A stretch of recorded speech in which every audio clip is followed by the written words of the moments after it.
прикол с молоком. Как понять, что в банке молоко, а не его аналог, типа не молокозаменитель? Смотрите, есть, короче, типа молоко, да? Вы думаете, ну, как бы коровки нарисованы, молоко, Хоккайдо написано, ну, блин, ну молоко, не?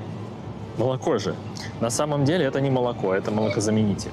А вот рядом такая же, по сути, коробка, типа ничем не примечательная, это уже молоко. Знаете, как я это понял?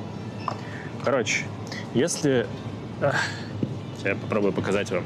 Если вы, короче, смотрите на упаковку и вот так пальцем проводите, здесь есть вот эта выемка. Если выемка есть, это молоко.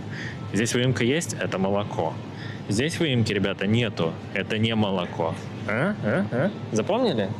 Как отличить молоко от немолока? Кроме вот этого. Вот это молоко. Просто его все знают, что это молоко. Ну, оно такое, с другой крышкой.